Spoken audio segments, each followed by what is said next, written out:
Hello everyone. Last લેક્ચરમાં આપણે સરળ આવર્ત ગતિ કરતા કોઈ પદાર્થની ગતિ ઉર્જા, સ્થિતિ ઉર્જા અને કુલ ઉર્જાનો ખ્યાલ મેળવેલો. આજે આપણે અને એમાં આપણે જોયેલું કે આ ઉર્જાઓ વાય સાથે કઈ રીતે બદલે છે. મહત્તમ ગતિ ઉર્જા તમને મધ્યમાન સ્થાને મળે અને બંને છેડાઓ પર 0 0 મળતી હતી. એનાથી ઉલટું સ્થિતિ ઉર્જા મધ્યમાન સ્થાન પર 0 હતી અને બંને છેડાઓ પર મહત્તમ હતી. બરાબર છે. તો મેં તમને કીધું હતું કે આપણે ઉર્જાઓનો સમય વિરુદ્ધ આલેખ પણ દોરીશું. તો અહીંયા આપણે કામ કરશું. આપણે અત્યાર સુધી જે ભણ્યા છીએ એ સ્થાનાંતર, વેગ અને પ્રવેગ અને ગતિ ઉર્જા અને સ્થિતિ ઉર્જાનો સમય આધારિત આપણે ગ્રાફ ફરીથી દોરશું. આપણે જો કે આ સ્થાન, વેગ અને પ્રવેગનો આલેખ આગળ દોરી ચૂક્યા છીએ, છતાં પણ આપણે ફટાફટ રિવિઝન થશે અને બંનેની કમ્પેરિઝન કરવા માટે બહુ કામ લાગશે. ચલો આપણે ફટાફટ જોઈએ. તો પહેલાં આપણે એક કામ કરશું. આપણે પહેલાં વેગ સ્થાનનો આલેખ દોરીએ, વાયનો આલેખ. તો મને ખબર છે સમીકરણ છે y બરાબર a sin ઓમેગા ટી અને દરેક જે આલેખ દોરશું ફાઈ બરાબર 0 માટે દોરશું. કોના માટે દોરશું? ફાઈ બરાબર 0 માટે. ચલો તો સમીકરણ શું થઈ જશે? આપણને ખબર છે y બરાબર a sin ઓમેગા ટી ને થીટા કહી દો તો સમીકરણ બનશે y બરાબર a sin થીટા. તો જો y બદલશે, ઘણી વખત આવી ગયું છે એટલે ફટાફટ હું દોરી દઉં છું. y છે એ સાઇન અનુસાર બદલશે. ટૂંકમાં એના કોર્ડિનેટ છે આ પ્રમાણે મળશે. એના જે યામાક્સો છે આ બધા એ આ પ્રમાણે કંઈક આલેખ આવશે. તો વાયનો આલેખ કંઈક આવો લાગશે તમને. આ થઈ ગયો વાયનો આલેખ. બરાબર છે. હું એમ પૂછું કે એક આવર્તકાળમાં કેટલું દોલન પૂરું થયું? વાય માટે એક આવર્તકાળમાં કેટલા દોલન પૂરા થાય? અરે દોસ્ત એક થાય. બરાબર છે. આ આખું એક દોલન છે. આ આખું એક દોલન પૂરું થયું. ચલો ફટાફટ આપણે વેગનો આલેખ દોરીએ. તો સપોઝ કે વેગ માટે આપણે આલેખ દોરીએ. તમને ખબર છે v બરાબર એ આનું વિકલન કરવાથી મળશે a omega cos omega t plus phi. એમાં ફાઈ 0 મૂકીએ તો બનશે v બરાબર a omega cos omega t. ટૂંકમાં વેગ છે એ કોસ અનુસાર બદલશે અને વેગની મહત્તમ કિંમત કેટલી આવશે? a omega. આ કિંમત કેટલી આવશે? a જેટલી આવશે. બરાબર છે. કોની? વાયની. પણ વેગની કિંમત આવશે a ઓમેગા. તો સપોઝ અહીંથી આપણે સ્ટાર્ટ કરીએ તો cos 0 1, cos pi by 2 0, cos pi મારો કે -1 અને કોસ 3 પાઈ બાય 2 0 અને કોસ 2 પાઈ પાછું 1 થઈ જશે. ટૂંકમાં એનો કંઈક કોર્ડિનેટ્સ આ પ્રમાણે મળશે.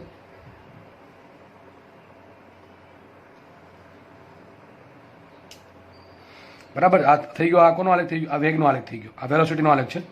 અને લાસ્ટ આપણે વાત કરીએ પ્રવેગનો આલેખ. ચલો તો પ્રવેગ ખબર છે તમને કે ભાઈ એ બરાબર શું હોય? Minus omega square y. એટલે એ પ્રપોર્શનલ ટુ માઇનસ વાય. તો વાયનો આલેખ છે એવો જ આવશે, સાઇન જેવો, પરંતુ એક્ઝેક્ટલી અપોઝિટ આવશે.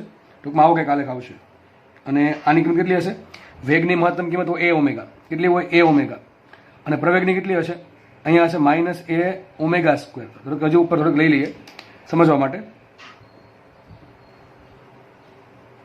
તો એનો આલેખ કંઈક આ ટાઈપનો હશે.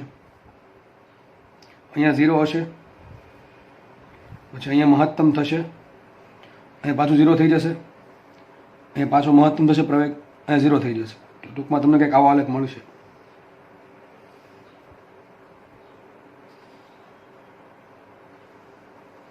ચલો આ મળી ગયો પ્રવેગનો આલેખ. તો એક જ આલેખમાં તમને ત્રણેય આલેખ મળી ગયા છે. આ છે પ્રવેગનો આલેખ. બરાબર છે. અને આ જે છે એ છે વાયનો આલેખ. આપણને બધી આગળ માહિતી ખબર છે. હું તમને એમ પૂછું, પ્રવેગ છે પ્રવેગ, બરાબર, આ પ્રવેગ એ 1 સેકન્ડમાં કેટલા દોલન પૂરા, સોરી 1 આવર્તકાળમાં કેટલા દોલન પૂરા કરે? 1 દોલન પૂરા કરે.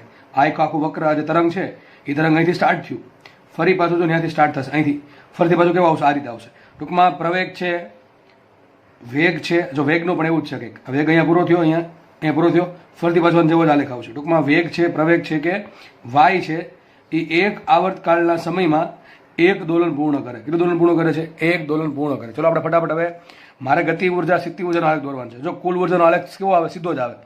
કુલ ઉર્જા છે એ અચળ હોય. કેટલી હોય? હાફ કે સ્ક્વેર. એટલે એનો આલેખ સીધી લીટી આવશે. તો આપણે ફટાફટ દોરીએ. અહીંયા આપણે કામ કરશું, ગતિ ઉર્જા છે એ દોરીએ પહેલાં. તો ગતિ ઉર્જા સૂત્ર શું આવે? Half mv square. જો તમને કાલે જે આલેખ દોર્યો હતો, આપણે ખબર છે કાલે આલેખ આ ટાઈપનો આવ્યો હતો. આ તમારી ગતિ ઉર્જા કંઈક આ ટાઈપની આવી હતી. બરાબર છે. સ્થિતિ ઉર્જા કંઈક આ ટાઈપની આવી હતી. પણ એ કોનો આલેખ હતો? ઉર્જા વિરુદ્ધ વાયનો. કોનો આલેખ હતો? ઉર્જા વિરુદ્ધ વાયનો. આજે કોનો આલેખ છે?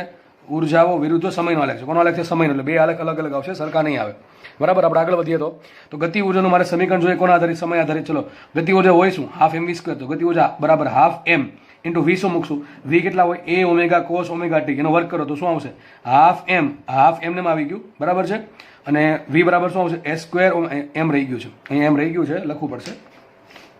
Half into small m. આ હાફ m ને રાખી દીધું અહીંયા. અને જે v કેટલો છે? a omega. એનો આખો વર્ક કરો શું આવશે? s square omega square cos square omega t plus 5 શું આવશે? જો a square omega square cos square omega t plus 5. આપણને ખબર છે એમ ઇન્ટુ ઓમેગા સ્ક્વેરને શું કહેવાય? કે કહેવાય. તો સૂત્ર શું આવશે આનું? આમ પણ એ જો કે જરૂર નથી, કારણ કે આપણે સમય આધારિત સૂત્ર લખવાનું છે એટલા માટે. તો સમય આધારિત સૂત્ર આવી ગયું તો કે શું આવશે? કે બરાબર half into small m into a square into omega square into cos square omega t plus 5. આપણે 5 0 મૂક્યા છે તો 1 મિનિટ, તો કેનું સમીકરણ આવું કંઈક બની જશે. કે બરાબર આવું થઈ જશે. અત્યારે કેવું છે? કે બરાબર half into m into a square into omega square into cos square omega t plus 5. આ સમીકરણ અહીંયા છે આપણે મૂકીએ. એક કામ કરીએ, એમ ઓમેગા સ્ક્વેર શું કીધું? કે કહી દઉં તો કે ગતિ ઉર્જા આવશે. ચલો શું આવશે? હાફ એમને રાખીએ. આ એમ ઓમેગા સ્ક્વેરને કે કહેવાય. કે એ સ્ક્વેર હાફ કે square into cos square omega t plus 5. 5 બરાબર આપણે 0 મૂકી દઈએ બધામાં, તો શું આવશે? માટે ગતિ ઉર્જા આવશે કે ગતિ ઉર્જા બરાબર હાફ કે square into cos square omega T. શું વધશે અહીંયા? Cos square omega T. અને ઘડીક કોસ સ્ક્વેર થીટા લઈ લો તો સાબિત થઈ ગયું કે ગતિ ઉર્જા બરાબર હાફ કે square into cos square theta. આ સાબિત થઈ ગયું. મતલબ શું થયો? જે ગતિ ઉર્જા છે, જો આ પદ બધું અચળ થઈ ગયું હાફ કે સ્ક્વેર, તો આને આમે લખી શકાય ભાઈ, કે ગતિ ઉર્જા બરાબર કુલ ઉર્જા E into cos square theta, અથવા આમ લખો કોસ સ્ક્વેર ઓમેગા ટી, તો સરખું થશે. ટૂંકમાં ગતિ ઉર્જા છે એ કોસ સ્ક્વેર અનુસાર બદલે. કોના અનુસાર બદલે? કોસ સ્ક્વેર અનુસાર. ચલો આપણે અલગ અલગ ખૂણા મૂકીને જોઈએ. ચલો તો પેલા ગતિ ઉર્જાનો આપણે સૂત્ર અહીંયા છે અને એનો આલેખ ડ્રો કરવાનો ટ્રાય કરીએ. ચલો ફટાફટ, બહુ ઇન્ટરેસ્ટિંગ રિઝલ્ટ આવશે, તમે જોજો. મને એમ કહો, પેલા આ થીટા છે ને, આ કોસ થીટા માનો શું લખ્યું છે? આ પ્રમાણે લખ્યું છે E into cos square theta, એવું માનો ને, એવું લખ્યું છે E into cos square theta. કોના બરાબર? ગતિ ઉર્જા બરાબર. ઓકે, ચલો થીટા બરાબર 0 મૂકો તો કેટલી ગતિ ઉર્જા આવશે? E જેટલી. E એટલે કેટલા? હાફ કે સ્ક્વેર. ચલો ગતિ ઉર્જા 0, ખૂણો 0 છે બરાબર છે. ખૂણો 0 ત્યારે ગતિ ઉર્જા મહત્તમ. આગળ વધીએ. થીટા બરાબર π/2 મૂકો. કોસ π/2 શું થાય? 0. એનો વર્ગ પણ શું થશે? 0. પહેલા કોસ 0 શું થાય? 1 થાય. 1 નો વર્ગ E બરાબર. 1 નો વર્ગ 1 ઇન્ટુ E એટલે E આવી.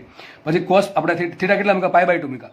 તો થીટા π/2 મૂકતા કોસ 0 થઈ ગયું, ગતિ ઉર્જા 0 થઈ ગઈ. ચલો આગળ વધીએ. કોસ π ની કિંમત કેટલી થાય? -1. પણ એનો સ્ક્વેર થશે. કોસ π નો સ્ક્વેર થશે. શું થશે? સ્ક્વેર. તો કોસ π ની કિંમત -1, એનો વર્ગ થાય 1 અને ગુણ્યા E એટલે E જ આવશે. અહીંયા જ આવશે. જો આ બિંદુ પાછું એનું જ આવું, નીચે નથી જતી ગતિ ઉર્જા, નીચે નથી જતી. કારણ શું? અરે ભાઈ, ગતિ ઉર્જા ઋણ ના હોય. ગતિ ઉર્જા ઋણ ના ધન જ હોય, એટલા માટે આલેખ આવો આવશે. ચલો આગળ વધીએ. આપણે અહીંયા હતા cos 3π/2. ચલો cos 3π/2 થાય 0, એનો વર્ગ 0 ગુણ્યા E એટલે 0 થઈ ગયો. આ પોઈન્ટ મેળવો. અને લાસ્ટ પોઈન્ટની વાત કરીએ 2π. કયો પોઈન્ટ છે? 2π. ચલો હવે cos 2π મૂકો. cos 2π એટલે cos 0 એટલે થાય 1, 1 નો વર્ગ 1. કયો પોઈન્ટ મળશે? આ પોઈન્ટ મળશે. બધા પોઈન્ટને જોડો તો થોડોક હવે આવો કંઈક આલેખ મળશે.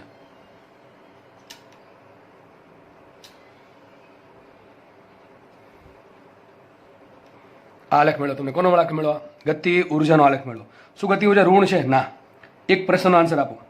આમાં એક સાયકલ ક્યારે પૂરું થયું? કહેવાય. જો અહીંથી જો, અહીંયા સ્ટાર્ટ થયું, અહીંયા પૂરું થઈ ગયું. જો સાયકલ ક્યારે પૂરું થાય કહેવાય?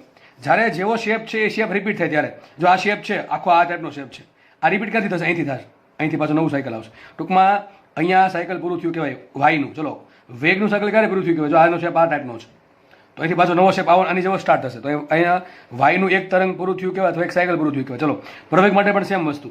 પ્રવેગનું અહીંયા એક સાયકલ પૂરું થયું કહેવાય. પરંતુ મને એમ કહો, ગતિ ઉર્જાનું સાયકલ ક્યાં પૂરું થયું કહેવાય? જ્યાં એનો શેપ છે, એનો જે શેપ છે એ ફરતી રિપીટ થાય ત્યારે. જો એનો શેપ કેવાય આટલો જ આવ્યો, ઋણ ગયો નથી ગયો, ઋણ નથી ગયો, જો એ પાછું અહીં પૂરું થઈ ગયું. આ જો જેવો શેપ સ્ટાર્ટ થયો, તો તમારું ગતિ ઉર્જા છે એનું એક સાયકલ અહીંયા પૂરું થઈ ગયું. કેટલા સમયમાં? અડધા સમયમાં. ગતિ ઉર્જાનું સાયકલ અડધા સમય વધી ગયું.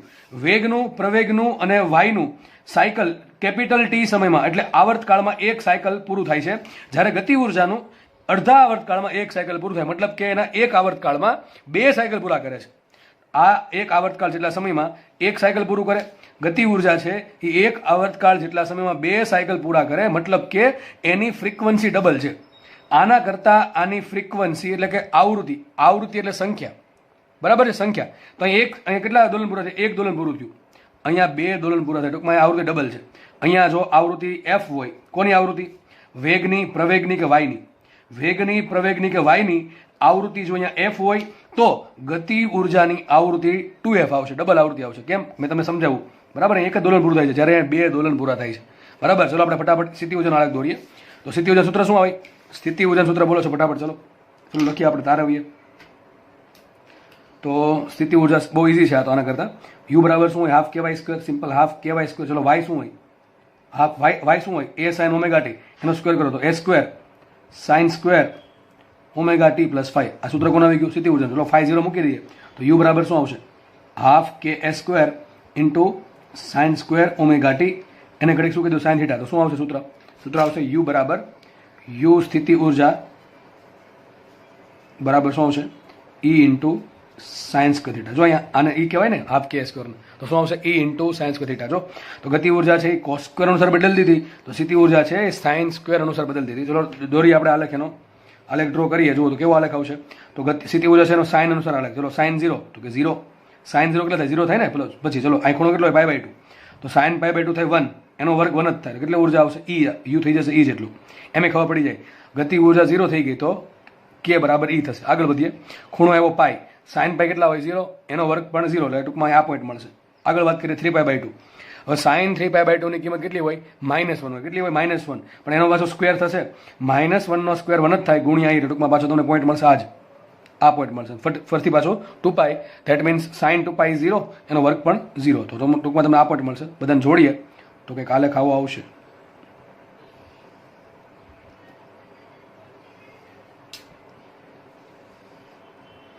દેખાય છે? એકદમ મસ્ત આલેખ બન્યો છે.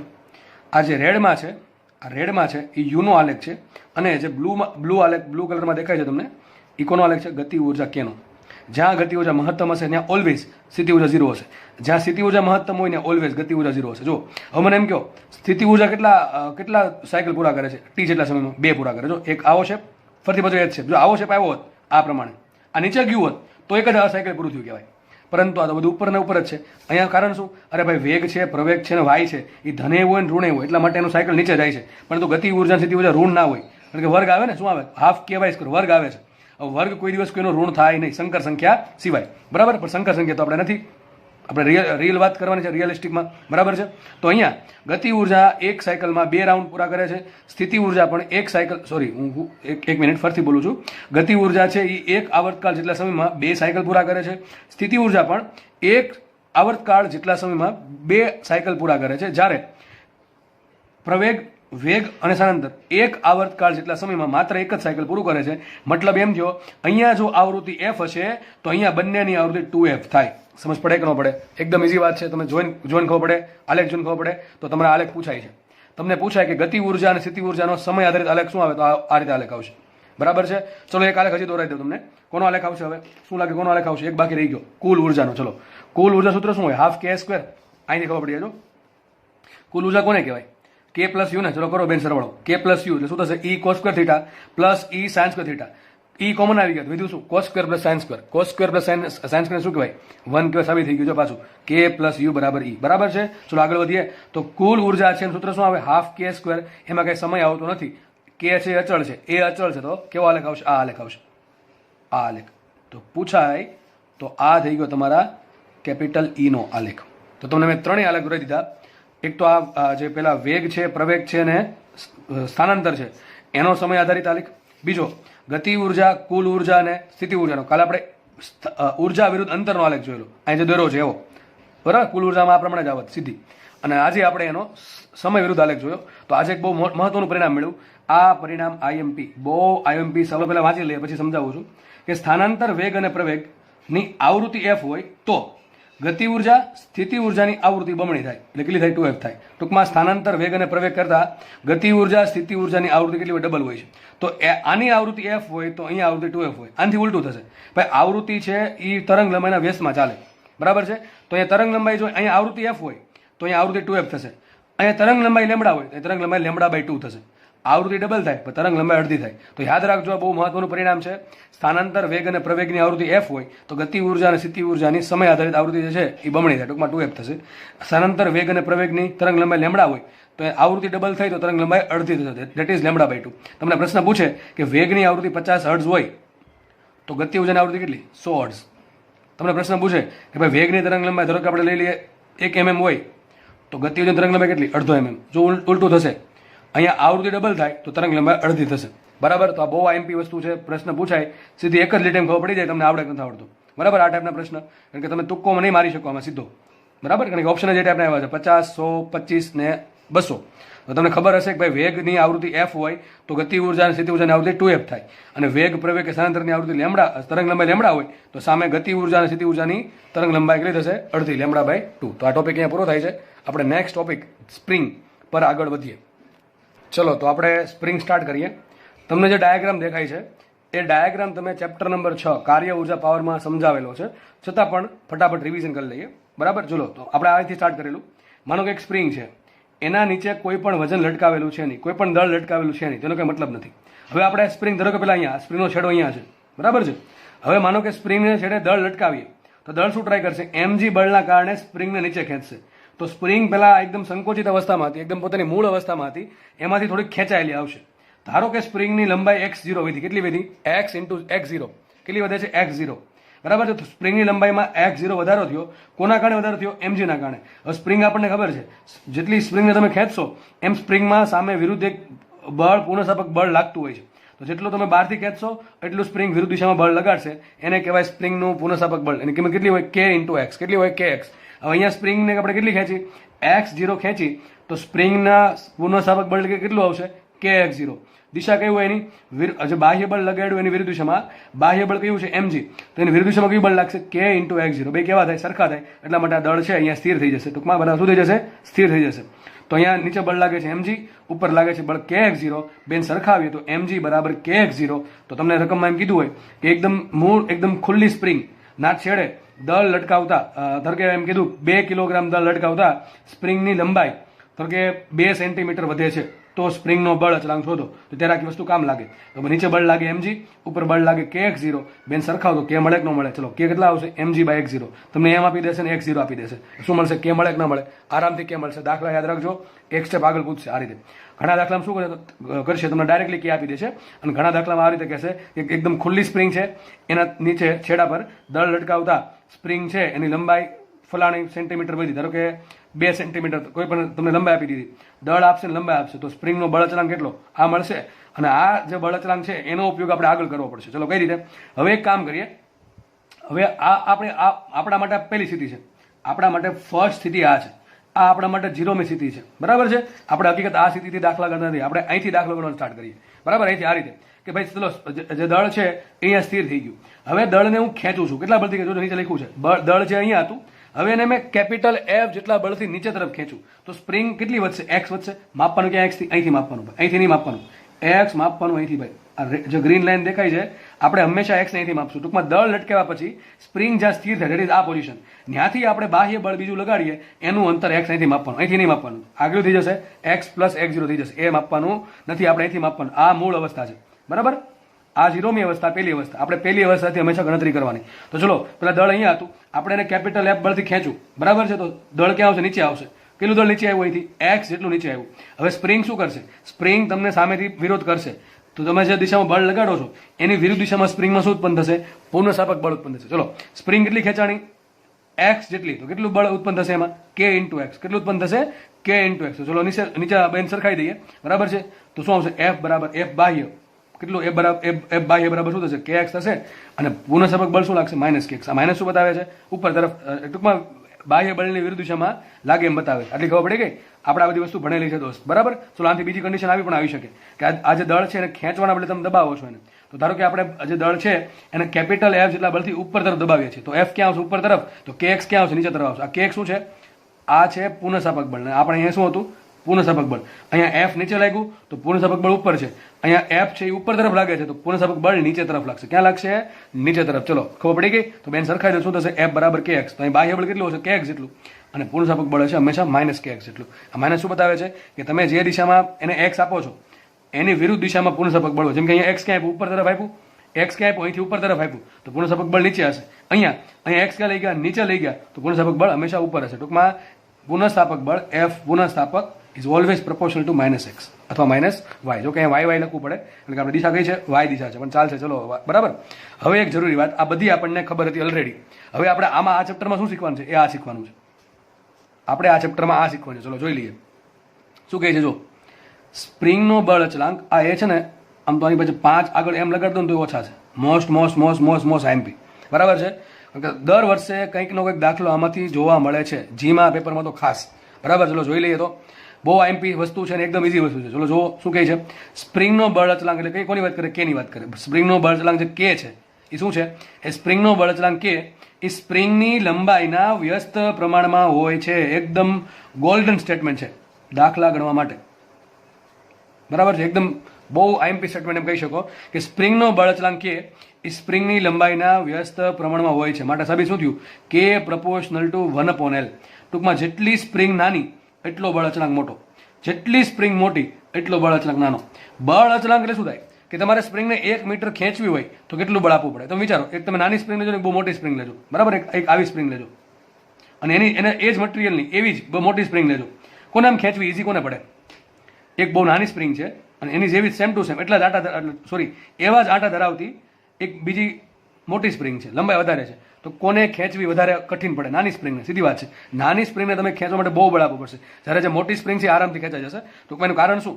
જેમ સ્પ્રિંગની લંબાઈ વધારે એમ કે ઓછો. ટૂંકમાં આનો કે કેવો ઓછો છે. કે એટલે શું થાય? તમારે સ્પ્રિંગને ખેંચવા માટે કેટલું બાહ્ય બળ આપવું પડે? તમારે સ્પ્રિંગને 1 મીટર ખેંચવી હોય તો જે બળની જરૂર પડે એ છે કે. ટૂંકમાં જેમ કે મોટો એમ બળ મોટું 1 મીટર ખેંચવા માટે. સમજ પડે છે? તો જે સ્પ્રિંગની લંબાઈ વધારે એ ઇઝીલી ખેંચાઈ જાય તો એનો કે કેવો થાય? ઓછો થાય. એનાથી ઉલટું, જેમ સ્પ્રિંગ નાની, જો આમ યાદ રહી જશે, જેમ સ્પ્રિંગની લંબાઈ નાની એમ એનો કે વધારે. ધેટ મીન્સ હવે તમારે એને 1 મીટર ખેંચવું તો વધારે હજી બળ આપવું પડે.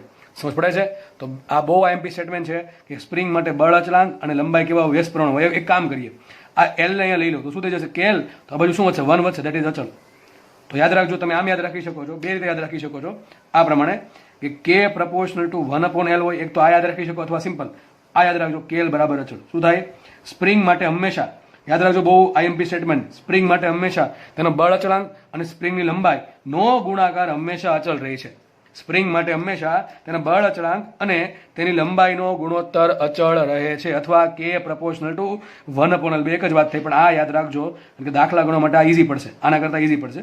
બરાબર, જો કે એક યાદ બીજું ઓટોમેટિક આવડી જશે. તો લખ્યું શું છે અહીંયા? આપેલ સ્પ્રિંગ માટે કેલ હંમેશા અચળ રહે છે. તો વાત અહીં થાય છે પૂરી. આપણે આગળ વધીએ સ્પ્રિંગમાં. બરાબર છે. હજી કહું છું, ફરતી વાંચી લે વસ્તુ, બહુ આઈએમપી છે, આગળ જઈને બહુ કામ લાગશે. એટલું ખાલી યાદ રાખો કે કે વધે તો એલ ઘટે અથવા એલ વધે તો કે ઘટે. બે વ્યસ્ત પ્રમાણમાં ચાલે અથવા બેનો ગુણાકાર હંમેશા અચળ હોય છે. ચલો આગળ વધીએ આપણે. નેક્સ્ટ થિયરી છે સ્પ્રિંગના જોડાણ. ટૂંકમાં આપણે એક કરતાં મારી પાસે એક કરતાં વધારે સ્પ્રિંગો છે. હવે એ સ્પ્રિંગોને આપણે કનેક્શન આપીએ તો બે રીતે હું સ્પ્રિંગને જોડી શકું. કાં તો બે સ્પ્રિંગ છે ને એક પછી એક શ્રેણીમાં જોડી શકું અને બંને તમે જોઈ શકો છો અહીંયા આ રીતે સમાંતરમાં જોડી શકું. હવે સ્પ્રિંગને જોડવાથી શું અસર થાય ચલો એ જોઈએ. માનો કે એક સ્પ્રિંગ હતી જેનો બળ અચળાંક K1 છે, એની લંબાઈ L1 છે. બીજી કોઈ સ્પ્રિંગ છે એનું બળ અચળાંક K2 છે, એની લંબાઈ L2 છે. આ પ્રમાણે જરૂરી નથી કે આપણે બે સ્પ્રિંગ જ જોઈએ. આપણે આ પ્રમાણે સિરીઝમાં ઘણી બધી સ્પ્રિંગો જોડી શકીએ. હવે ગણતરી કરવા માટે માનો કે હું બે સ્પ્રિંગ જોડું છું અત્યારે, તો મતલબ એવું થશે કે એક સ્પ્રિંગનો બળ અચળાંક K1, લંબાઈ L1, એની સાથે શ્રેણીમાં, જો આ શ્રેણી કનેક્શન છે, એક પછી એક પછી એક. શ્રેણી કોને કહેવાય? એક પછી એક આવતું હોય એને શ્રેણી કહેવાય. અને એક સાથે બધું આવતું એને શું કહેવાય? સમાંતર કહેવાય. પછી કોઈ પણ વસ્તુ હોય, કેપેસિટર હોય કે અવરોધો હોય કે પછી તમારા ઉષ્મીય વાહક. યાદ છે ને આપણે ઉષ્મા વહનમાં પણ શ્રેણી જોડાણ જોયેલું. બ્લોકનું આ રીતે તમને ખબર હશે. K1 નો બ્લોક, K2 નો બ્લોક, K3 નો બ્લોક. શું હતું? K1 ઉષ્મા વાહક, K2 ઉષ્મા, પછી અહીંથી તાપમાન T1 હતું, અહીં તાપમાન T2 હતું. યાદ કરો અવરોધ શું હતો? L/K. યાદ હશે તમને L/K. આને શું કહેવાય? ઉષ્મીય અવરોધ. મને યાદ હોય તમને યાદ હશે તે એવું માની લઉં છું. ચલો આગળ વધીએ. તો આપણે સ્પ્રિંગ છે ને શ્રેણીમાં જોડી દઈએ. બરોબર છે? તો થશે શું? આપણે હવે સ્પ્રિંગને શેમાં જોડી છે? શ્રેણીમાં જોડી છે. મને એમ કહો કે આપણે દળ લટકાવીએ. બરાબર છે? આ દળના કારણે કેટલું વજન વધે? mg વધે. હવે mg ની અસર કોના પર પડે? આ બંનેના પર પડે. કોના પર પડે? mg ની અસર આ બંને પર પડશે. હકીકત વિચારો, આ સ્પ્રિંગ છે, આ સ્પ્રિંગ, આ ઉપરની સ્પ્રિંગ, પહેલી સ્પ્રિંગ, એને કોનું દળ સહન કરવું પડે? ઉપરની જે સ્પ્રિંગ છે એને કોનું દળ સહન કરવું પડે? એને હકીકતે બે વસ્તુનું દળ સહન કરવું પડે. કોનું? તો ત્રણ વસ્તુનું થાય, પણ બે વસ્તુ રાખો અત્યારે. બે વસ્તુ કોનું? એક તો જે નીચે સ્પ્રિંગ છે એનું, અને નીચે જે વજન લટકે છે સ્મોલ એમ એનું, અને ત્રીજું કયું? પોતાનું ખુદનું દળ. પણ આપણે ગણતરીમાં યાદ રાખજો હંમેશા એવું ધાર્યું છે કે દળ રહિત સ્પ્રિંગ. શું ધાર્યું છે? દળ રહિત સ્પ્રિંગ. ટૂંકમાં આનું ક્યાંય વજન નથી, આનું ક્યાંય વજન નથી. વજન કોનું આવશે? ખાલી mg, આનું જ આવશે. તો વિચારો હવે આ સ્પ્રિંગ પર કોનું વજન લાગશે? આ સ્પ્રિંગનું દળ પ્લસ આ જે સ્મોલ એમ લટકાવ્યો છે એનું, પણ આનું કઈ વજન છે જ નહીં, તો આનું કઈ વજન લાગશે નહીં. આના પર કેટલું બળ લાગશે? ખાલી કોના કારણે લાગશે? mg ના કારણે. તો આ સ્પ્રિંગ પર બળ લાગશે mg. ઓકે, ચલો આની વાત પૂરી થઈ ગઈ. આની વાત કરીએ. જો આના પર ફોકસ કરો, ઉપરનું ભૂલી જાઓ, ખાલી આ સ્પ્રિંગ પર ફોકસ કરો. આને કોણ ખેંચે? એક જ ખેંચે. કોણ? mg. તો આના પર કોનું બળ લાગે? એક્ઝેક્ટલી mg જ લાગે. તો જોઈ શકીએ આપણે જ્યારે સ્પ્રિંગોને શ્રેણીમાં જોડ્યા હોય, અને આ બહુ જરૂરી છે, જ્યારે બધી સ્પ્રિંગો દળ રહિત હોય ત્યારે દરેક સ્પ્રિંગ માટે બળ જે લાગે છે એ બળ કેવું છે? સરખું છે. કેટલું હશે? નીચે જે વજન લટકે છે એટલું. દેટ ઇઝ આના માટે પણ mg બળ, આના માટે પણ mg બળ. તો યાદ રાખો, શ્રેણી જોડાણમાં બંને સ્પ્રિંગ માટે બળ સમાન થાય. આ પ્રમાણે 3 જોડી હોય તો સેમ ટુ સેમ, 4 જોડી તો સેમ ટુ સેમ. તો યાદ રાખજો, આપેલા સ્પ્રિંગના શ્રેણી જોડાણના કનેક્શન માટે બળ સરખું. That is F1 F2 mg. F1 શાના પર લાગતું બળ, F2 શાના પર લાગતું બળ. બળ કેવું થાય? સરખું. તમને આવા પ્રશ્ન પૂછાશે. બરાબર, આગળ વધીએ. કુલ લંબાઈનો વધારો. હવે આ સ્મોલ એમ દળ લટકાવ્યું, બરાબર છે, તો આ સ્પ્રિંગની લંબાઈમાં કંઈક વધારે થશે. કેમ? એના પર કેટલું વજન લાગે? mg બળ લાગે છે. આના પર પણ કેટલું બળ લાગે? mg બળ લાગે છે. ધારો કે આની લંબાઈ x1 વધે છે અને આની લંબાઈ x2 વધે છે, તો અથવા ચલો y રાખીએ આપણે, કારણ કે y દિશા y છે. તો માનો કે આ mg બળના કારણે બેની લંબાઈ જો સરખી નહીં વધે, કારણ કે બળ અચળાંક કેવા છે? અલગ અલગ છે. એટલા માટે જો બળ અચળાંક સરખા હોય તો સરખી લંબાઈ વધે, પણ બળ અચળાંક અલગ અલગ છે. સપોઝ કે આની લંબાઈ y1 વધે, આની લંબાઈ y2 વધે, તો મને એમ કહો આ જે દળ છે એ કેટલું નીચું જશે? દળ છે એ બેના સરવાળા બરાબર નીચું જાય. તો અહીં લખ્યું છે કુલ લંબાઈનો વધારો y બરાબર થાય y1 + y2. હવે આ જે બે ડેટા છે, આ બે ડેટા મેળા, એના પરથી આ ઇઝીલી સાબિત થાય, પણ મારે સાબિતીમાં ટાઈમ બગાડો નથી. બરાબર છે? આ બેનો યુઝ કરીને આરામથી તમે સાબિત કરી શકો. કે કંઈ નથી, ખાલી કિંમત મૂકવાની છે y બરાબર y1 + y2 માં. કોની? આની mg અને k સ્વરૂપે. તમારો જવાબ આવી જશે આવો. તો યાદ રાખજો, સ્પ્રિંગનો બળ અચળાંક મતલબ એમ કહે છે, જે સ્પ્રિંગનો બળ અચળાંક શું કહેવાય? સમતુલ્ય બળ અચળાંક. k ઇક્વિવેલન્ટ સૂત્ર છે 1/k ઇક્વિવેલન્ટ = 1/k1 + 1/k2. મતલબ એમ કહે છે એક સ્પ્રિંગનો બળ અચળાંક k1 છે, બીજાનો k2 છે. બંને સ્પ્રિંગ શ્રેણીમાં હોય તો બંને સ્પ્રિંગ કાઢીને હું ખાલી એક જ સ્પ્રિંગ જોડી દઉં. જો એ નવી સ્પ્રિંગ જોડીશ એનો બળ અચળાંક કેટલો આવશે? 1/k ઇક્વિવેલન્ટ = 1/k1 + 1/k2 + ... આગળ આવ્યા કરશે, જેટલી સ્પ્રિંગ હોય એટલી. બરાબર છે? સર યાદ કેમ રાખવું? જો તમને એક વસ્તુ કહી દઉં, તમે બધાને અવરોધ તો ખબર હશે. અવરોધનું શ્રેણી શું આવે? R1 + R2 + R3 આવે. ચલો અવરોધનું સમાંતર શું આવે? 1/R1 + 1/R2 જોડાણ આવે ને, R ઇક્વિવેલન્ટ બરાબર R3 ચાલ્યા કરે. તો યાદ રાખવાનું, અવરોધ કરતા સ્પ્રિંગ ઊંધી ચાલે. તમે કેપેસિટર ભણ્યા હશો, કેપેસિટરમાં પણ ઊંધું થાય.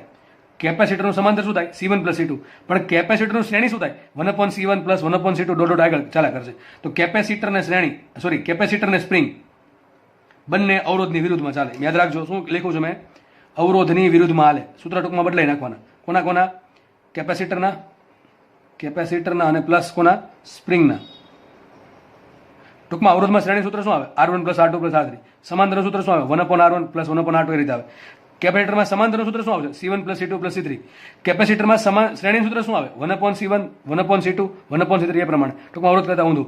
એ જ રીતે સ્પ્રિંગમાં છે. ટૂંકમાં એના પરથી તમને યાદ રહી જશે કે સ્પ્રિંગમાં સૂત્ર શું આવશે? બળ અચળાંકનું 1/ શ્રેણી હોય તો શું આવશે? 1/k equivalent = 1/k1 + 1/k2. એનાથી ઉલટું જો સમાંતરમાં સ્પ્રિંગ હોય, સૂત્ર શું આવશે? અવરોધ કરતા ઊંધું. ટૂંકમાં અવરોધ કરતા ઊંધું એટલે શું થાય? k ઇક્વિવેલન્ટ બરાબર k1 + k2 + ચાલા કરશે, આગળ આવે છે. બરાબર છે? તો શ્રેણી જોડાણ અહીંયા પૂરું થાય છે. ચલો વાત કરીએ સમાંતર જોડાણની. કોની વાત કરીએ? સમાંતર જોડાણની. ચલો સમાંતરમાં જોડવી એટલે આ રીતે જોડવી. જો એક સ્પ્રિંગ અહીંયા હતી, બીજી સ્પ્રિંગ અહીંયા હતી. સપોઝ કે પહેલી સ્પ્રિંગનો બળ અચળાંક k1 છે, બીજી સ્પ્રિંગનો બળ અચળાંક k2 છે, અને બંને નીચે કોમન આપણે m દળ લટકાવ્યું. તો આ કેટલું વજન લગાડશે? mg લગાડશે. હવે મને એમ કહો mg લગાડશે તો આના પર કેટલું લાગશે? mg લાગશે. આના પર કેટલું લાગશે? mg લાગશે. ના, નો લાગે ને. હું તમને એમ કહું છું, બે દોરડા છે, એમ નીચે કોઈ વસ્તુને ખેંચવા, બે દોરડા છે, કોઈ ખેંચી રાખે છે નીચે વસ્તુને, બરાબર છે? તો બંને દોરડા જે છે એમાં થોડુંક બળ શેર કરશે. તો આમાં પણ એમ જ થશે. આ જે mg બળ છે એમાંથી mg નો થોડોક ભાગ આ સ્પ્રિંગ લઈ લેશે, અને આ બીજી સ્પ્રિંગ છે એ પણ mg નો થોડોક ભાગ લઈ લેશે. તો ધારો કે આમાં બળ ઉત્પન્ન થયું F1, આમાં બળ ઉત્પન્ન થયું F2, તો અહીંયા આવશે F બરાબર F1 + F2. અહીંયા એક્ઝેક્ટલી ઊંધું આવશે. અહીંયા કેમ આવ્યું હતું? y બરાબર y1 + y2. તો અહીંયા આવશે F બરાબર F1 + F2. જોઈને ખબર પડી જાય કે ભાઈ બંને સ્પ્રિંગ છે એ થોડુંક વજન સહન કરે છે. બરાબર છે? આગળ વધીએ. માનો કે આ દળને હું ખેંચું તો સ્પ્રિંગ શું ટ્રાય કરશે? એનો એક પોઈન્ટ અહીંયા રહેશે ને એક પોઈન્ટ અહીંયા રહેશે. આ સ્પ્રિંગનો પણ એક પોઈન્ટ આધાર બિંદુ જોડે રહેશે અને એક પોઈન્ટ નીચે રહેશે. તો વિચારો, ખેંચું છું તો આની લંબાઈ જેટલી વધે એટલી જ આની વધે. ધારો કે આની લંબાઈ 2 સેન્ટીમીટર વધી તો 100% આની લંબાઈ 2 સેન્ટીમીટર વધવી જ પડશે, બાકી ત્યાં પાટીઓમાં ત્રાસું થઈ જાય. સમજ પડે છે? તો આપણે એ ટ્રાય કરશું કે આખું પાટિયું સીધું જ રહી. ટૂંકમાં આને જો 2 સેન્ટીમીટર વધ્યું તો આને ફરજિયાતપણે 2 સેન્ટીમીટર વધવું જ પડશે. ધેટ મીન્સ સ્પ્રિંગ માટે શું થશે? y બરાબર y1 પ્લસ y2. ટૂંકમાં લંબાઈનો વધારો સમાન હોય. અહીંયા જો શું હતું? અહીંયા બળ સમાન હતું તો અહીં બળનો સરવાળો થયો. અહીંયા y1 પ્લસ y2 નો સરવાળો થયો તો y બરાબર y1 પ્લસ y2 મળ્યા. એ તમને આકૃતિ પરથી ગોખા વગર સમજ પડી જાય એવી વાત છે. બરાબર છે? અને છેલ્લે હમણાં તમને કીધું એમ સ્પ્રિંગનું સમાંતર એટલે કે અવરોધ કરતા ઊંધું. તો અવરોધમાં જે સ્પ્રિંગનું સમાંતર તો લાગુ પડે અવરોધનું શ્રેણી જેવું સૂત્ર. એટલે શું આવશે? સરવાળા સૂત્ર. ફરીથી કહું છું, સ્પ્રિંગનું સમાંતર તો સૂત્ર કોણ જેવું આવશે? અવરોધના શ્રેણી જેવું. સ્પ્રિંગનું શ્રેણી તો સૂત્ર કોણ જેવું આવશે? અવરોધના સમાંતર, ટૂંકમાં વ્યસ્તનો સરવાળો. એ પ્રમાણે કેપેસિટરનું શ્રેણી તો સૂત્ર આવશે અવરોધના સમાંતર જેવું, અને કેપેસિટરનું સમાંતર તો સૂત્ર આવશે અવરોધના શ્રેણી જેવું. ટૂંકમાં સ્પ્રિંગ અને કેપેસિટર એક જ લાઇનમાં છે, બે એક જ ગ્રુપમાં છે. એની વિરુદ્ધ ગ્રુપમાં કોણ છે? અવરોધ છે. આપણે ધીમે ધીમે જેમ જેમ નવી રાશિ ભણતા જશું એમ આપણે આમાં એડ કરતા જશું. બરાબર છે? ચલો આગળ વધીએ. તો એક બીજી આકૃતિ દોરી સાઈડમાં છું. બીજી દોરી છે આકૃતિ. આ આકૃતિ શું કહેવા માંગે છે?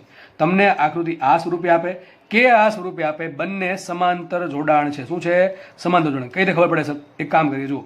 આ સ્પ્રિંગને એમને રહેવા દો. આ સ્પ્રિંગને એમને રહેવા દો. અહીંથી તોડી નાખો. આ જે છેડો છે એને તોડી નાખો અને આ સ્પ્રિંગ અહીંથી તોડી નાખો. બરાબર છે? આ સ્પ્રિંગ ટૂંકમાં આખી ફેરવી દો. આમ વિચારો, અને અહીંયા આધાર બિંદુ છે, નીચે આને ફેરવીને જમીન જોડે જોડ દઉં તો આ એક આધાર બિંદુ થયું ને. અહીંયા પણ આધાર બિંદુ છે, અહીંયા પણ આધાર બિંદુ છે. તો આકૃતિ એની જ છે. દેખાય છે?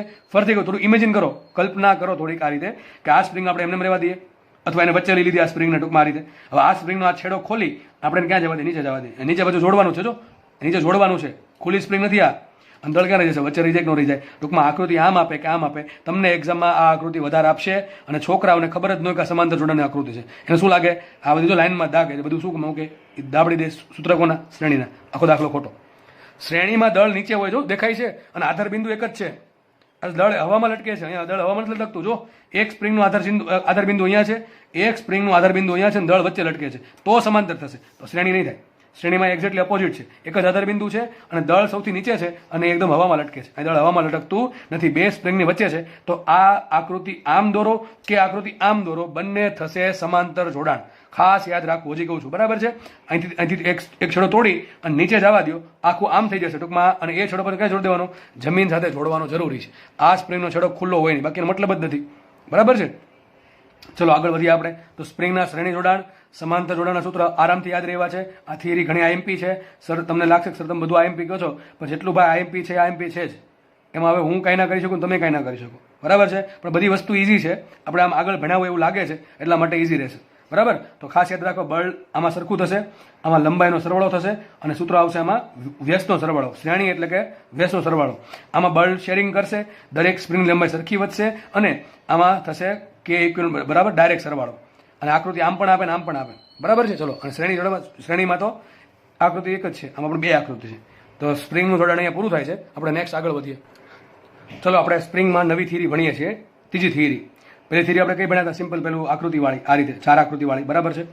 પછી બીજી થિયરી કઈ ભણ્યા આપણે હમણાં? સ્પ્રિંગની જે લંબાઈ, શ્રેણી જોડાણ, સમાંતર જોડાણવાળી. અને સ્પ્રિંગની ત્રીજી થિયરી હમણાં તમને કીધું હતું ને, પેલું KL બરાબર અચળ. એ થિયરી ડિટેલમાં ભણીએ. ચલો. તો શું લખ્યું છે? સ્પ્રિંગની લંબાઈના વધારા અથવા ઘટાડાથી બળ અચળાંક K ને અસરો. જો કે આપણને આવડે છે કે સ્પ્રિંગની લંબાઈ વધશે તો K ઘટશે, અને સ્પ્રિંગની લંબાઈ ઘટશે તો K વધશે. ઊંધું ચાલે. ચલો માની લો કે મારી પાસે કોઈ સ્પ્રિંગ છે, એ સ્પ્રિંગની મૂળ લંબાઈ L છે. આ થિયરી ધ્યાનથી સમજવી. બરાબર છે? ધ્યાનથી સમજવી, કારણ કે રોકડા 4 માર્ક આપે એવી થિયરી છે. તો ચલો માનો કે કોઈ સ્પ્રિંગ મારી પાસે છે, એની મૂળ લંબાઈ K છે. એ જે સ્પ્રિંગ છે એ મૂળ સ્પ્રિંગનો બળ અચળાંક K છે. બરાબર છે? એ સ્પ્રિંગનો મૂળ સ્પ્રિંગનો બળ અચળાંક K છે.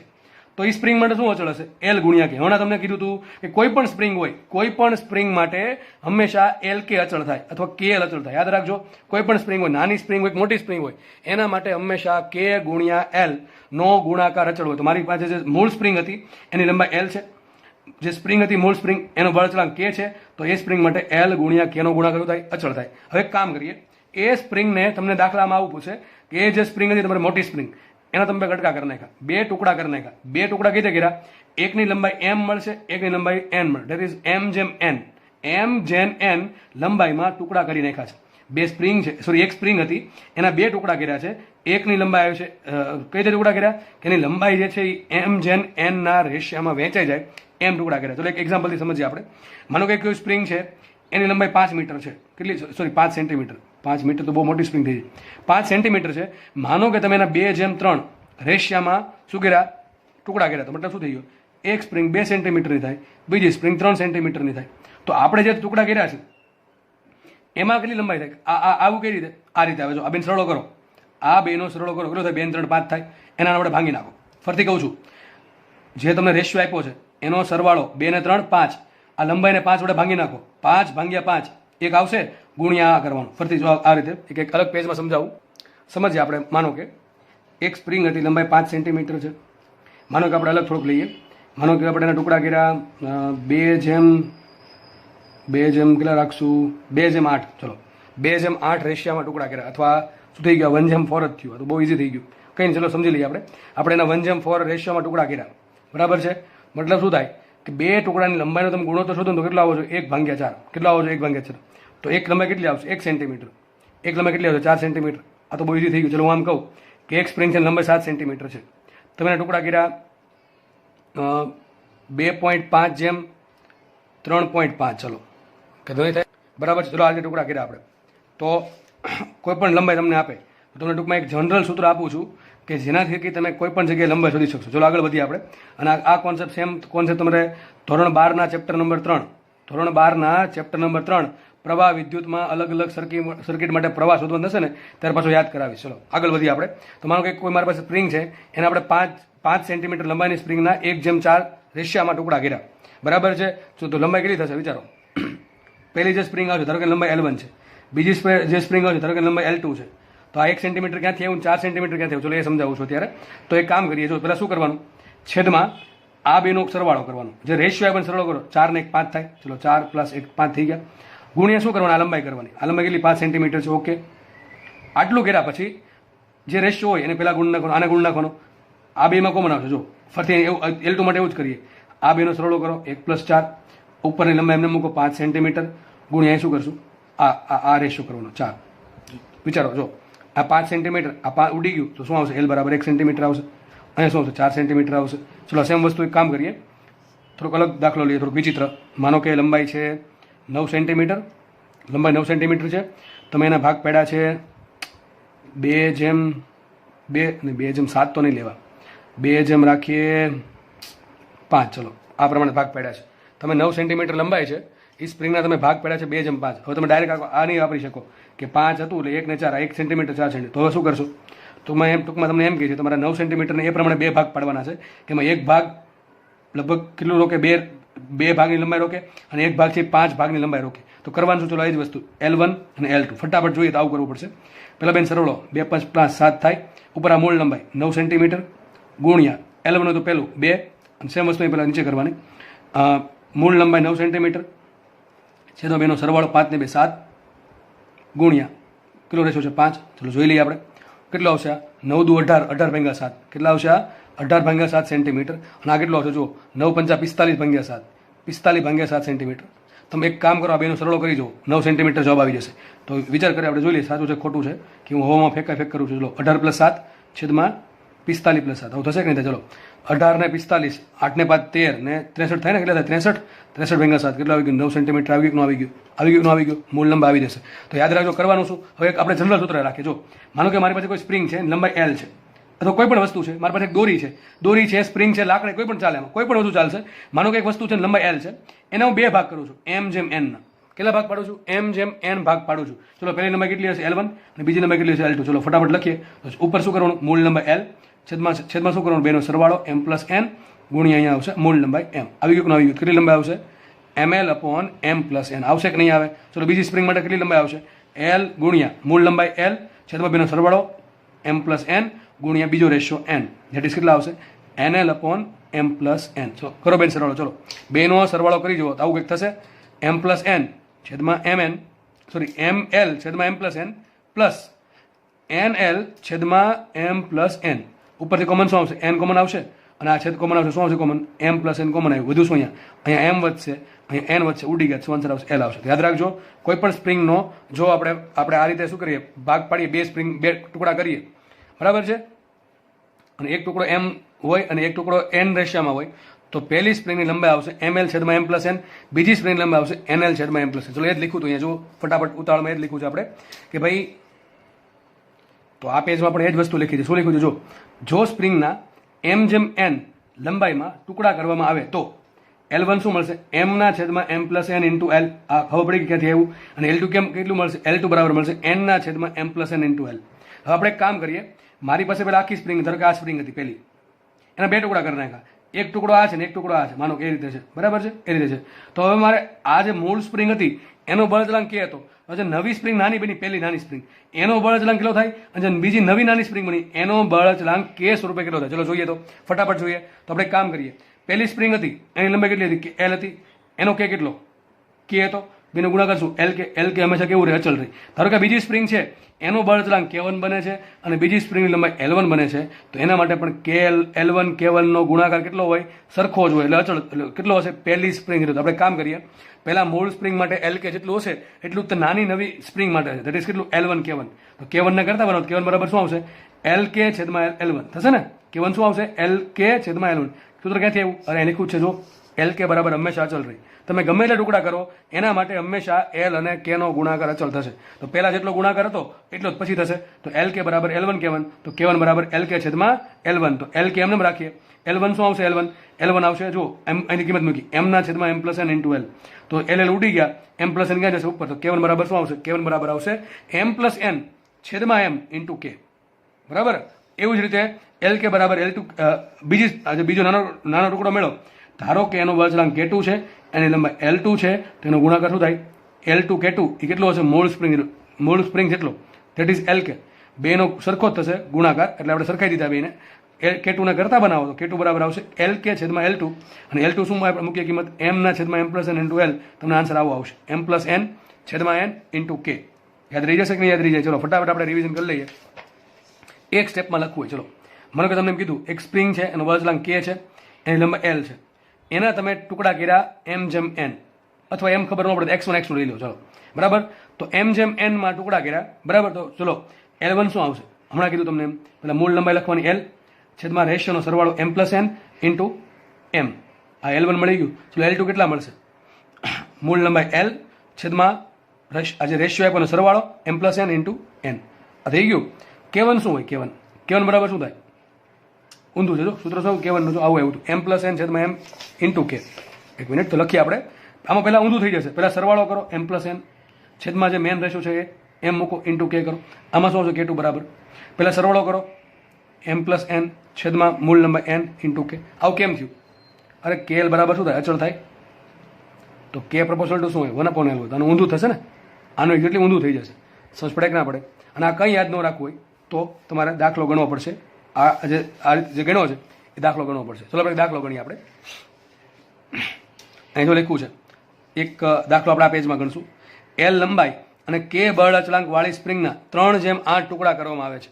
તો L1 L2, K1 K2 અને K1 ભાગ્યા K2 શોધો. ચલો શું કહે છે? એક સ્પ્રિંગ છે, એનો બળ અચળાંક K છે, લંબાઈ L છે. કેટલા ટુકડા કર્યા? એના 3/8 ટુકડા કર્યા. બરાબર છે. એક સ્પ્રિંગ છે, એના જો કુલ લંબાઈ છે એમાંથી ત્રીજા ભાગની લંબાઈ આવી, અને બીજી સ્પ્રિંગ છે એની પાસે 8મા ભાગની લંબાઈ આવી. બરાબર છે, મૂળ લંબાઈમાંથી. તો કામ કરવાનું જો, L1 શું આવશે? L1 મૂળ લંબાઈ L છેદમાં બેન સરવાળો 8 ને 3 11 ગુણ્યા 3. L2 શું આવશે? L2 શું છે બોલો? મૂળ લંબાઈ L છેદમાં બેનો સરવાળો 8 ને 3 11 ગુણ્યા 8. તો આપણે લખી શકીએ અહીંયા L1 કેટલા આવશે? 3L/11. L2 કેટલા આવશે? L2 કેટલા આવશે બોલો?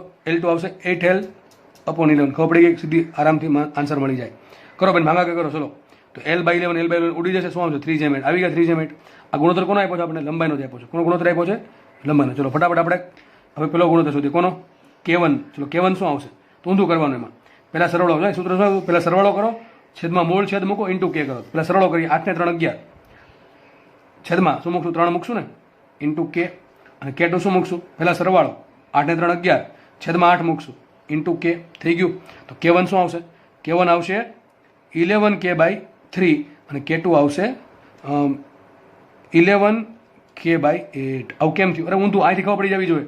L1 proportional to 1/K1 અથવા K1 proportional to 1 upon L. ઊંધું કરી દેવાનું. 3/11 છે 11/3 થઈ જશે. ડાયરેક્ટ ખબર પડી જશે. જો ઇન્ટુ K કરી દેવાના. અને અહીંયા 8/11 છે ઊંધું થઈ જશે 11/8 ઇન્ટુ K. સમજ પડે કે નહીં પડે? તો દાખલો આરામથી સોલ્વ થઈ જશે અહીંથી. બરાબર છે? તો દાખલા એકદમ ઇઝી આવશે. તો અહીં શું આન્સર આવશે? અહીં તમારો આન્સર આવશે L1 બરાબર શું આવશે? 3 L છેદમાં સરવાળો. સીધું આ પ્રમાણે. L2 બરાબર 8 L છેદમાં 2 નો સરવાળો 11. ચલો K1 શું આવશે? સીધું જોઈને ખબર પડી જાય છે. આનું ઊંધું કરવાનું 11/3 ઇન્ટુ K. અને K2 શું આવશે? આનું ઊંધું 11/8 ઇન્ટુ K. અને બેનો ભાગાકાર માંગ્યો. શું માંગ્યો તમને? K1/K2. ચલો K1/K2 માંગ્યા. K1/K2. તો K1/K2 શું આવશે? 11K/3 શું આવશે? 11K/3 છેદમાં 11K/8 ધેટ ઇઝ શું આવશે? 8/3. શું આવશે? 8/3. જો લખ્યું છે અહીંયા K1/K2 બરાબર શું થાય? L2/L1. જો આપણે ગુણાકાર સરખો થાય કે ન થાય? તો K1 ભાગ્યા K2 ઇઝ ઇક્વલ ટુ ઊંધું છે ને? K પ્રપોર્શનલ ટુ શું છે? 1 upon L છે કે નહીં? તો K પ્રપોર્શનલ ટુ શું આવશે? K1/K2 is equal to L2/L1. તમને રેશિયો કોનો આપ્યો છે? L1/L2. તો શું આન્સર આવશે? N/M. બરાબર છે? તો જે રેશિયો લંબાઈનો છે એના કરતાં અપોઝિટ રેશિયો કોનો આવે? K નો આવે. હું શું કહું છું? આમ કહું છું L1 જેમ L2 બરાબર M જેમ N હોય તો K1 જેમ K2 બરાબર ઊંધું થાય કે ન થાય? N જેમ M. કારણ શું દોસ્ત? આ વાત વ્યસ્ત છે એટલા માટે. સમજ પડે કે નહીં પડતી? તો K proportional two 1 upon L હોવાથી L1 જેમ L2 બરાબર M જેમ N હોય તો K1 જેમ K2 બરાબર N જેમ M થાય. આટલી વાત ક્લિયર થઈ કે ના થઈ? બધાને આટલો ખ્યાલ આવી જવો જોઈએ. તો આ દાખલા બહુ આઈએમપી છે. તમારે દાખલાની પ્રેક્ટિસ કરવાની છે. ઉપર દાખલા જ્યારે લઈશ હજી એક્સ્ટ્રા દાખલા ત્યારે તમને વધારે સમજ પડશે આમાં. બરાબર છે? હવે મને એક નાનકડા પ્રશ્નનો આન્સર આપી દો કે માનો કે જે દાખલો વધારે પૂછાય જેનો આપણે યુઝ કરીએ. ચલો માનો કે તમને રકમમાં એમ કીધું એક સ્પ્રિંગની લંબાઈ L બળતણાંક K છે. બરાબર છે? આ સ્પ્રિંગને હું 2 સમાન ટુકડા કરું. દાખલામાં વધારે હોય છે. 2 સમાન ટુકડા કરું તો મને એમ કહો જે નવી સ્પ્રિંગ બનશે 2 સ્પ્રિંગ બનશે ને? આ પહેલી સ્પ્રિંગ થઈ ગઈ, આ બીજી થઈ ગઈ. તો આના માટે કેટલા હશે? એક જ લીટીમાં એક જ આમ તો સેકન્ડમાં આન્સર આવી જવો જોઈએ. 2 સમાન ટુકડા કર્યા તો લંબાઈ કેટલી થઈ હશે? લંબાઈ થઈ અડધી. લંબાઈ અડધી થઈ હોય તો K ડબલ થાય. ટૂંકે વાત થઈ ગઈ પૂરી. આનો પણ બળતણાંક K હશે, સોરી ટૂંકી હશે. અને જે બીજી સ્પ્રિંગ છે એનો પણ ટૂંકી હશે. અરે સીધી વાત છે. કેમ? K proportional two 1 upon L દોસ્ત. L કેટલા મૂકો? 1/2 મૂકો તો 1/2 માં 2 ક્યાં જશે? ઉપર.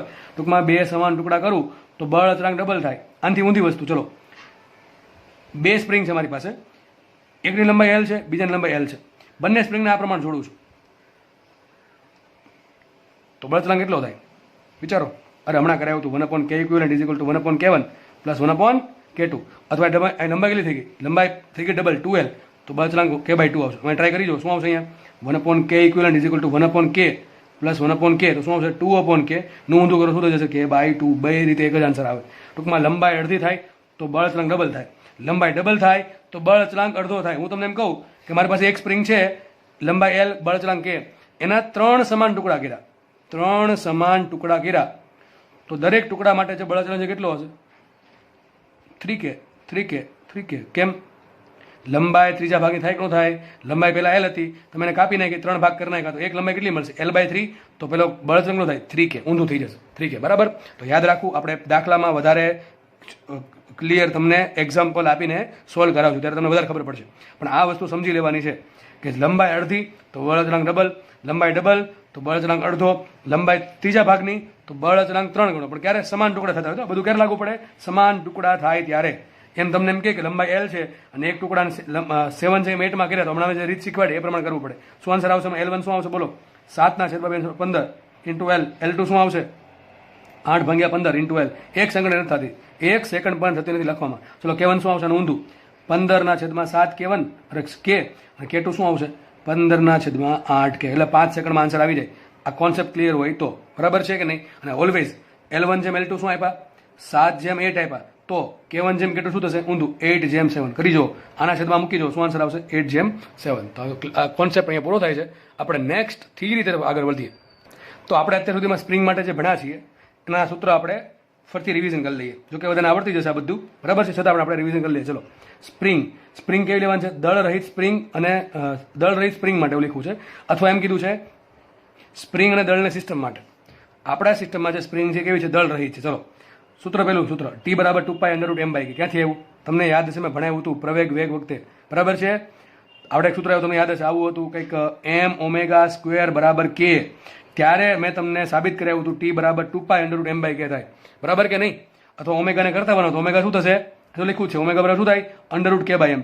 ઓમેગા પરથી શું મળે? ટી મળે. મેં તમને એક વસ્તુ કીધું, ટીને યાદ રાખવાનું, TEM, કે ભાઈ ટી આવે તો એમ ઉપર આવે ને કે નીચે આવે. તો એ સૂત્ર છે બેઠું રિવિઝન કરીએ છીએ આપણે સ્પ્રિંગના સિસ્ટમ માટે. શું થશે? ટી બરાબર 2π√m/k. એમ શું છે? સ્પ્રિંગનું દળ. અરે સ્પ્રિંગ તો દળ રહી જ છે, તો સ્પ્રિંગની નીચે જે દળ લટકે છે એ દળ, અને કે શું છે? જે સ્પ્રિંગ લટકાવી છે એનો બળ અચળાંક. તો શું સાબિત થયું? ટી બરાબર 2π√m/k. ચલો બીજું સૂત્ર. તો અને આપણને ખબર છે બીજું સૂત્ર આપણે આવૃત્તિ માટે લખવું છે, તો ટી પ્રપોઝલ ટુ શું? ટી પ્રપોઝલ ટુ ટી બરાબર જ લખી નાખું. આવર્તકાળ છે એ આવૃત્તિના વ્યસ્ત જેટલો હોય, અથવા તો આવૃત્તિ છે એ આવર્તકાળના વ્યસ્ત જેટલું હોય, તો એફ શું થશે? આનું એક્ઝેક્ટલી ઉલટું. અહીં 2π, અહીં શું જશે? 1/2π, અહીંયા √m/k, અહીંયા શું જશે? √k/m. યાદ રહી જશે. અહીંયા ટી બરાબર 2π√m/k આવશે, અહીંયા એફ બરાબર 1/2π√m/k/m આવશે.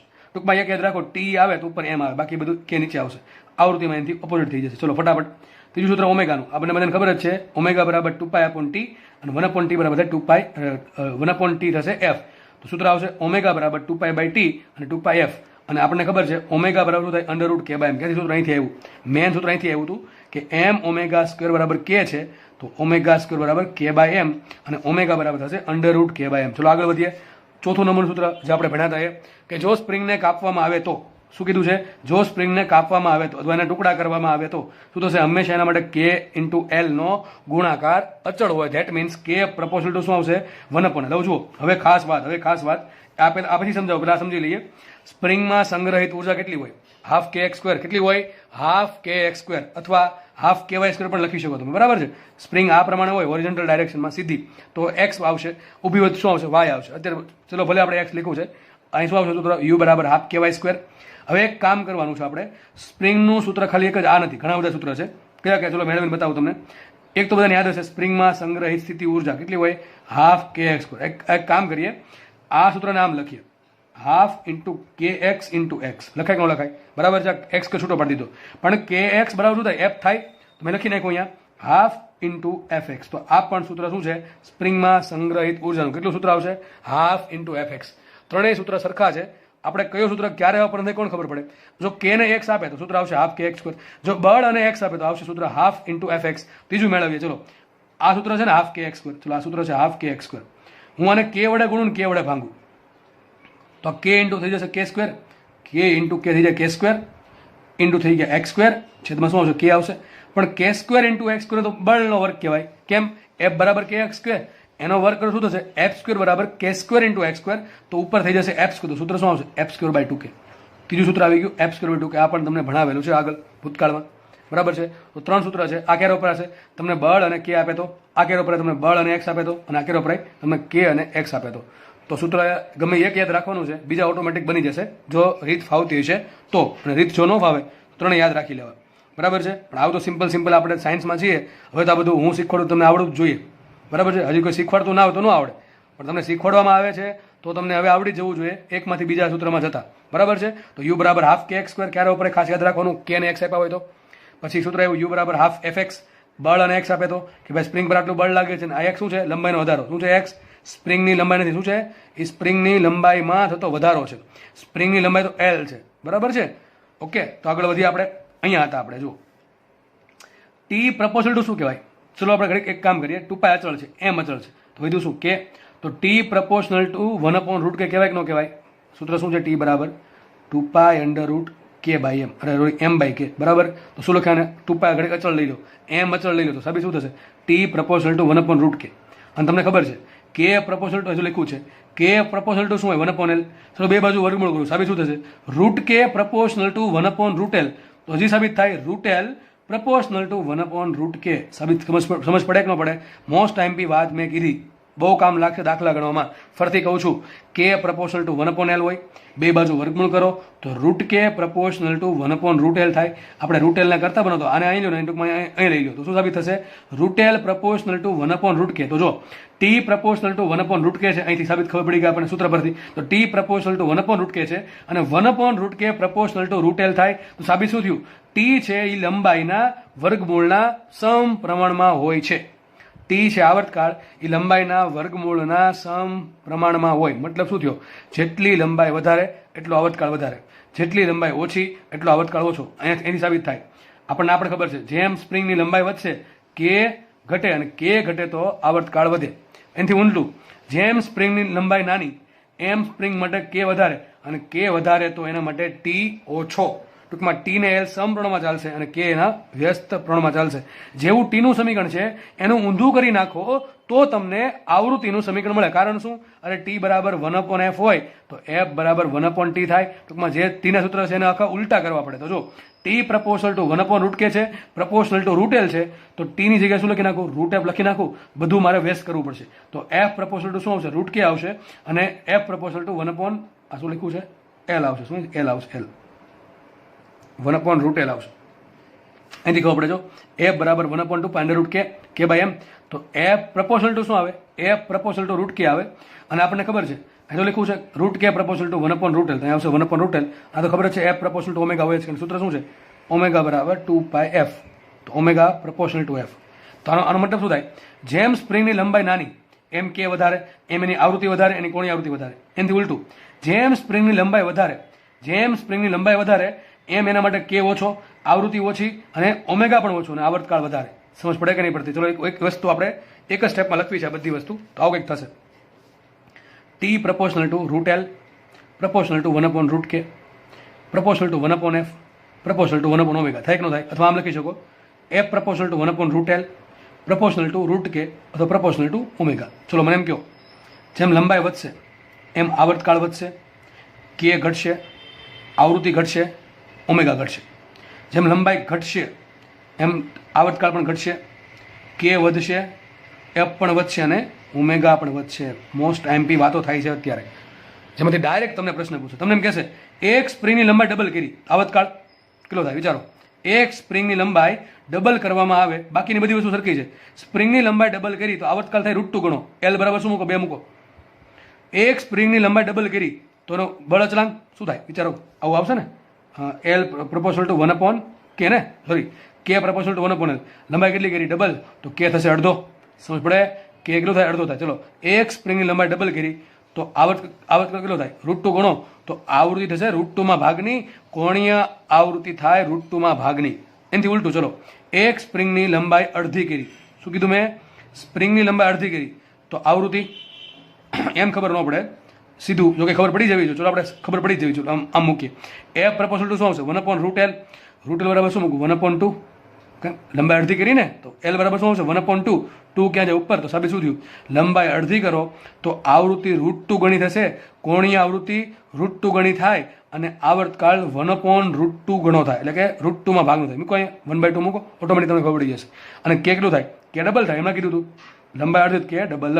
ટૂંકમાં તમને આવા દાખલા પૂછશે. એક દાખલો આપણે ગણી લઈએ, પછી લેક્ચરને વિરામ આપીએ ફટાફટ. એકદમ ઈઝી દાખલો છે. સ્પ્રિંગની લંબાઈ ચોથા ભાગની કરવામાં આવે તો, ચલો ચોથા ભાગની કરવામાં આવે તો તમારે શું શોધવાનું છે? કે કેટલા ગણું થાય, આવર્તકાળ કેટલા ગણો થાય, આવૃત્તિ કેટલા ગણી થાય અને ઓમેગા કેટલા ગણું થાય. ચલો આપણે ફટાફટ આપણે પેલા કેનો ગણી લઈએ. કે પ્રપોર્શનલ ટુ 1/l હોય. જો લંબાઈ ચોથા ભાગની થઈ તો કે કેટલો થશે? તો કે ડેશ શું આવશે? પહેલા કરતાં 4 ગણો થાય. શું આવશે? 4 ગણો. ચલો આપણે ટીની વાત કરીએ. તમને ખબર છે ટી પ્રપોર્શનલ ટુ શું હોય? 1/√l. અને એ ખબર ન હોય તો આ સૂત્ર યાદ હોય ને, ટી બરાબર 2π 1/√m/k. તો આપણે આ ખબર હોય કે ભાઈ ક્યાં ગયું? અહીંયા હા, ટી પ્રપોર્શનલ ટુ 1/√k છે તો ટી પ્રપોર્શનલ ટુ √l આવશે. તો અહીં 4 મૂકો. ચલો લંબાઈ બરાબર 4 મૂકી દીધું. શું આવશે? આવર્તકાળ બમણો, ધેટ ઇઝ T2 બરાબર 2 × T1. એ થઈ ગયું. ચલો આવર્તકાળ ડબલ થાય તો આવૃત્તિ અડધી થાય અને કોણીય આવૃત્તિ પણ અડધી થાય. ધેટ ઇઝ F2 બરાબર શું આવશે? f/2 અને ω2 નવું જ કેટલું આવશે? પહેલાં જેટલું હતું એનાથી અડધું. સમજ પડી ગઈ? બધી વસ્તુ મળી ગઈ કે ભાઈ લંબાઈ ચોથી ભાગની થઈ, લંબાઈ ચોથા ભાગની થઈ તો, એક મિનિટ હા, અહીંયા ઊંધું થશે ને, ચોથા ભાગની કરી છે, સોરી ચોથા ભાગની કરી તો કે થશે 4 ગણો. આ લંબાઈ ચોથા ભાગની 1/4 આવશે. સોરી ઉતાવળ થઈ ગઈ, 4 ગણી મેં લીધી.